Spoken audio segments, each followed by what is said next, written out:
Greetings, survivors and friends, SHADOWFRAX here with your weekly trek through the rusty undergrowth, where in this episode we've got some new items to check out. But first, I need to fill in some stuff I missed out in last week's episode, as I did smash it together quickly with my fists for you. But if you haven't seen it, then please do, as I went over most of the major stuff coming in the big jungle update, which is currently on the AUX 03 branch for you to test. Talking of which, that branch now needs a password, as you can see here, and I'll put that in the description for you, along with instructions for accessing the branch right now. So, a couple of things first. As shown last week, there will be a new jungle building skin for Stone Tier. I realise I didn't show you all the building blocks, such as roof blocks. Sorry about that, but here they are.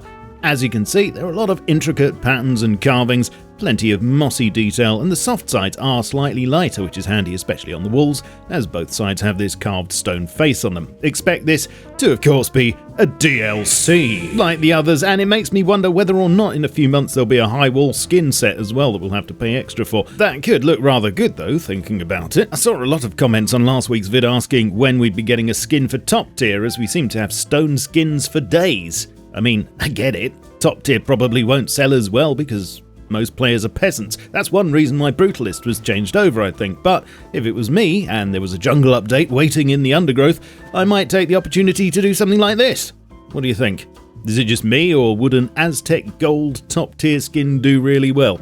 Let me know in the comments. Something else I missed last week is that as well as swinging from vines on the new special trees, if you hold E on one, you also have the option to swing it back to the previous tree, which is a big plus when transporting your Zerg, and according to the commits, you'll be able to shoot the tree to make it swing back if you change your mind, but this doesn't appear to be working yet. You can also use the vines to descend to the forest floor quickly, and if you swing, then press and hold E, you'll automatically grab onto the next available vine at the destination tree. A few of you asked about building tree houses on the vine trees, which sounds good in principle until you realise that they can be chopped down temporarily. I did say that would be far too much fun, didn't I? Building is blocked on them too. However, it is possible to wall one off and have your own access to the jungle canopy, probably protected by some turrets, I'd say, and I imagine this will become common practice.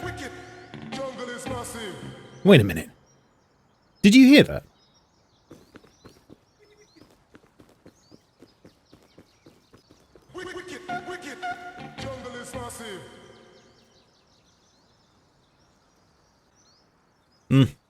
Must have been my ears. In Changes to Animals, there are adjustments being made to Croc's stamina. They'll now become slow again after sprinting too long, and give up on the chase on land faster when players run away alongside the river instead of away from it. You'll also note that tigers and panthers have the old glowing eyes effect at night now, and if you're observant, you'll note that tigers have yellow ones and panthers are green. Crocs now have wee beady orange eyes at night, but snakes don't glow at all. There are also new meats for Croc, Big Cat and Snake, as you can see here, along with their stats, and as an extra visual treat, items that are currently being refrigerated will have a frost symbol overlaid on them. I showed the new jungle monuments last week, including the basic ruins, and here's another one which is generated on this map, and it looks like there will be a total of 5 different small ruins like this, which I was able to spawn in Rust Edit, and they all seem to be on the same kind of theme and scale. There was the Ziggurat monument too, but apart from now being able to swim in the septic pools inside, not much has changed since last week.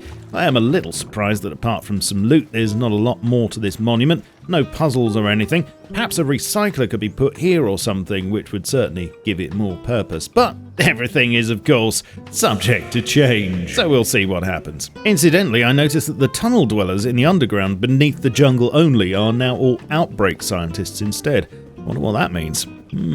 Also, it's worth pointing out this commit, which says that main monuments will also be allowed to spawn in the jungle biome, as I know a few of you said it was looking a bit sparse monument-wise as it is. Some new items have dropped on AUX 03, which look like they'll be part of a general jungle DLC, and first we have the Obsidian knife, which is basically a reskin of the standard bone knife with identical stats. Looks very nice though, and we also have 2 new storage barrels, namely a wicker one and a bamboo one. Both of these are very similar to the Frontier versions, and just to point this out to you because I know what you're going to say, even though they look a bit smaller than their Frontier cousins, the colliders are exactly the same, as you can see here. There's also going to be a jungle AK skin. However, the team haven't properly integrated it yet, and it currently just spawns as a medieval AK with no icon. Imagine this will be showable soon though. It also looks like there'll be 3 new jungle emojis coming, namely Bush, Hide and Sick. Hide and Sick? That sounds like a messy game. And according to the commits, there will also be some half-height bamboo shelves, a jungle rock, a new beating chest gesture, and as mentioned previously, a Coco Knight armor skin set, which looks like it'll be a reskin for the wood armor set, which is also, incidentally, getting a pair of new gloves. Why no crocodile shoes, though? Will we get snakes on trains? And why are there no painkillers in the jungle? Well, that's because the paracetamol. But if you have any other burning questions, please stick them in the comments and I'll see if I can answer them for you. In other news and changes, there's a fix for not being able to place rugs on tugs. The laser detector will now be able to detect horses and indeed anything else on the AI layer, and there are a couple of interesting new branches in the commits. Firstly, Hunter Vision, which looks like it'll be a new buff that means animals will leave a trail behind them that can be followed. Will we be getting a new pie for this, I wonder? And then there's this intriguing branch called the Spatially Aware Gentleman Club, which looks like it has something to do with lighting at monuments. But I'll bring you more on this when I get it. Right, you are up to date, so please leave a like and a comment below. You can support the channel here with super thanks, YouTube memberships, and via Patreon. Also check me out on my socials, including my Steam group, to stay in the loop. I shall catch you all soon, but in the meantime, keep calm and stay rusty. Cheerio.